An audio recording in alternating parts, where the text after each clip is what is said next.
Hello everyone, welcome back to my channel. So আজকে যে টপিকে তোমাদের সাথে ভিডিও বানাবো না, সেটা আমার প্রচন্ড পছন্দের একটা টপিক। সেটা আমাকে কমেন্ট বক্সে কমেন্ট করা হয়েছে যে রাধা কৃষ্ণের লাভ স্টোরি নিয়ে একটা ভিডিও বানাতে।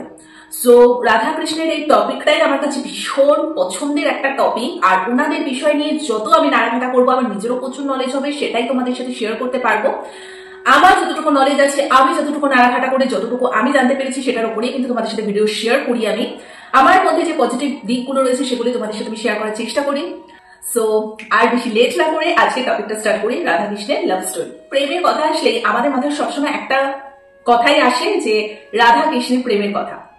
রাধা কৃষ্ণ এই নাম দুটো যেমন কেউ আলাদা করতে পারবে না, তেমনই তাদের বন্ধনকেও কিন্তু কেউ কোনোদিনও বিচ্ছিন্ন করতে পারবে না।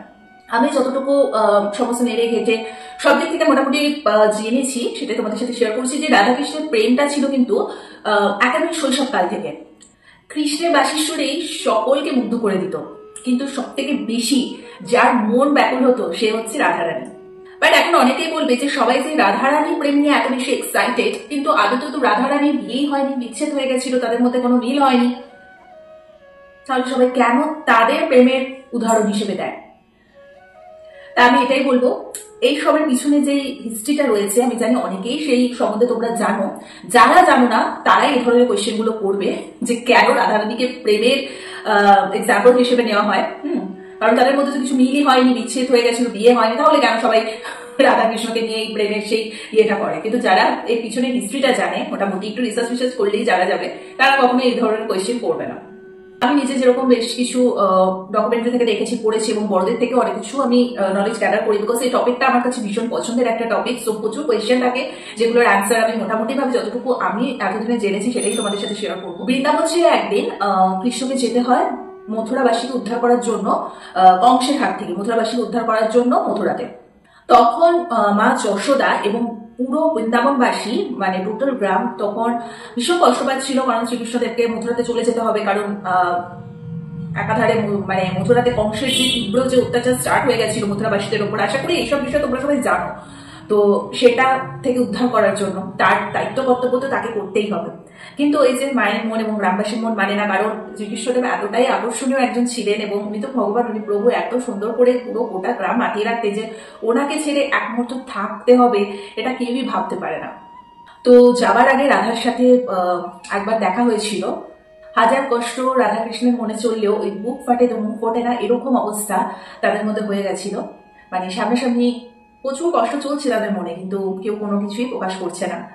কারণ আমরা সকলেই জানি যেই রাধা সেই কৃষ্ণ, সুতরাং দুটো একই আত্মা, একই আত্মাই, ঠিক আছে? তো একজনের আত্মা আরেকজনের কি হচ্ছে সেটা তো তারা দুজনেই জানতো যে কার মনে কি চলছে। সুতরাং আলাদা করে ওই প্রকাশ করার ব্যাপারটা না করলেও হবে। তারা দুজনকে সেইভাবেই অনেকক্ষণ দাঁড়িয়েছিল এবং মানে যাওয়ার আগের মুহূর্তে কৃষ্ণ এইভাবেই তারা দুজনের দিকে হাজারো কষ্ট লুকিয়ে রেখেই